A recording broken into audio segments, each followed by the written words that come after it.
answering good afternoon. I'm just checking if you're all awake. It's been a long day. I'm going to try to keep this all short and brief. I was asked, really, this was a presentation that I put together last Friday on the last minute request. I couldn't say no to Tony, and thank you for inviting me. So I'm happy to be here, and I was asked to talk about young women and CSR.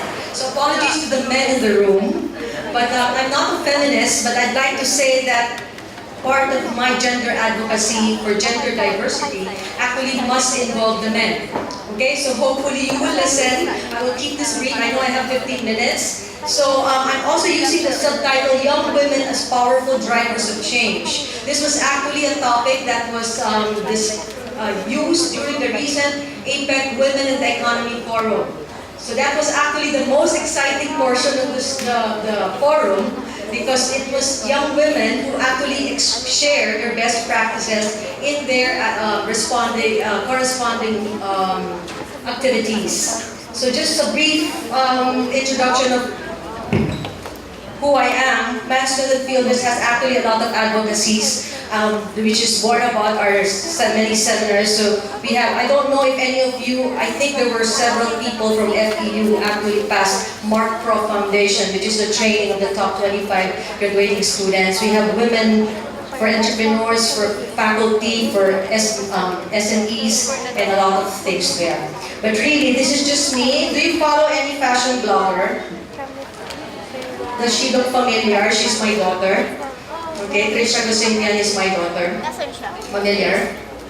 Okay, so hopefully I got your attention there. I always put that just so you listen to me, because you look also tired. Anyway, I'm the mother of, yes, of Trisha, and I'm the wife of, yes, Josiah, the marketing guru, and the pet parent of Bailey and Angel. So that's the real me. And again, if it's advocacy, I am here. I was just asking a while ago, what's the difference between advocacy and CSR, Bob? Is it different? What do you think? No idea whatsoever. So consistent with the research a while ago, nobody has an idea of what CSR is. So maybe here's an example of what I'd like to share with you. So briefly, the talking points, young women leaders as powerful drivers of change. We do have a lot of that. I will be introducing two cases. Our City Love by Hannah Cho of Chinese Taipei and Marita Cheng of RoboGals of Australia. And I'm going to put in the framework for inciting of the Benita and Catalina Yap Foundation, which is identify, advocate, engage, and educate. And look into why is the millennials always unhappy? Did you come across that? Why are you so unhappy? Okay, so maybe because you lack that CSR. Okay, so let's look at that. So our City Love actually was dedicated, and you'll see a short video on the next slide. I wanted to look into a possible advocacy or CSR project that identifies a real unmet need. Okay, I want you to think of that. It will automatically, it's close to your heart, and it will help you, other people achieve something. And in this case, they came up with a friendly restaurant Taipei app, which actually helps the disabled.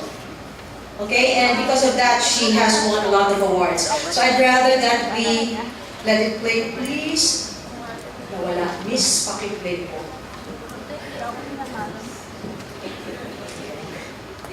I hope the video, sound, please.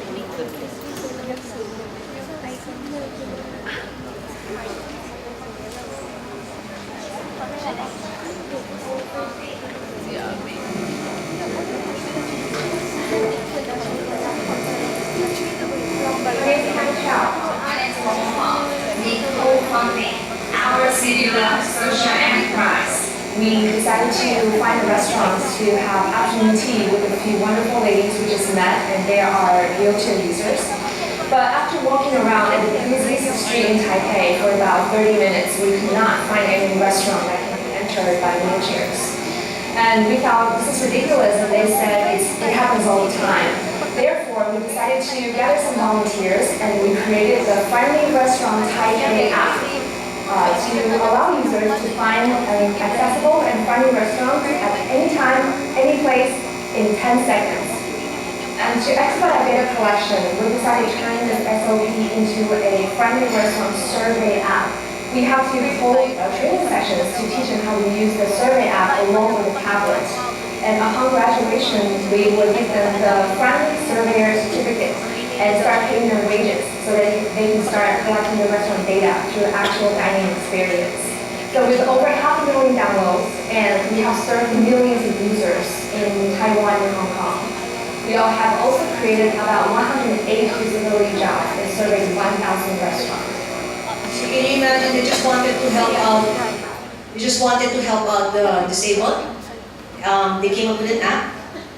Can you imagine how many disabled or specially able people we have now, plus the aging population that we have, and the need for ramps, for example? So they even hired these specially able people to do the surveys for them. So it was two-pronged, right? It helped, it was an app that already helped a lot of specially able people and provided jobs for them as well. So it's now all over the world. They have UK, they have Hong Kong. I believe they've already started this in Manila as well. So things, this one is going well. About RoboGals, this one now is a school, international not-for-profit student-run organization that really aimed to look at increasing female participation in engineering, science, and technology by the use of robotics that's fun. Okay, so there was a lot of student volunteers who went around schools propagating this. What was the relevance? Always, when you think, I'm marketing first and foremost, and if I will have to think of an idea, I want it to be sustainable and powerful and impactful. So for example, what is this trying to address? The relevance of this was the underrepresentation of women or young girls in the field of engineering, science, and technology. And how do you get them together? They also created an all-girls environment because they found out, and again, it's research-based, right? That boys do problem solving via trial and error, so they're very active and hyper, versus girls who usually treat it very cautiously and carefully, so slowly, calculating. So you can't combine both in the same situation. That's why they focus on the girls. So they're now holding regional conferences all over, and I'd like you to listen to Marita Cheng. She actually gave the best talk in the APEC Women for the Economy Forum. Can I have the video, please? This is how she is, how she looks. I'm Brittany Cheng, founder of RoboGals. The RoboGals story really begins with how I came to study engineering. In my final year of high school, I found out about an engineering camp through the school newsletter. Over 4 days, I learned about 4 different types of engineering. I got to build robots out of Lego, shoot water rockets into the sky, and build cars out of electronics, cardboard, and sin tape. So even though my mom, like a typical Asian parent, wanted me to do medicine, I had my heart set on engineering. Of the 200 students in my graduating high school class, only 3 of us girls went on to study engineering straight out of high school. I thought that was just because I was singing and dances in his lectures. Including Kelly True, who wants to be volunteering for us in 2013. And we just spent those first few months in positions of captains, the University of Melbourne and Imperial College London. But I wasn't just going to stop there.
Australian of the Year And she won. 2012 is Marita Chang.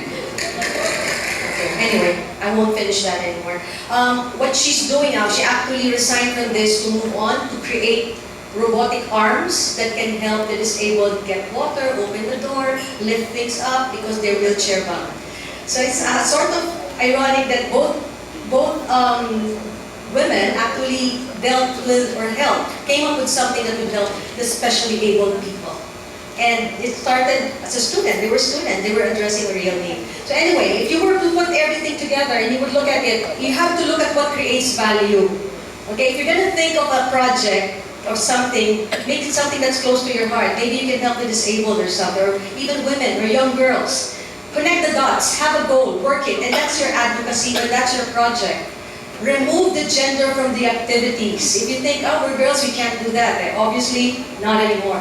And keep an entrepreneurial spirit that serves a higher purpose and be the best example of young women empowerment. Okay, so you really have to advocate and educate. Now, as a marketing advocate, I just like to add an additional P here. It's now really purpose. Philip Kotler, if you're all taking your marketing, you would remember that he came up with the 4 Ps. And then the 3 additional, yes, your marketing students. There's 3 additional P's for service here, the physical environment. But he recently added the 5th P, which is really purpose, because he found out that companies who really helped the bottom of the pyramid actually did better. So that's part of the thing here now. So look for the purpose, that's a job to be done. So what is your happiness?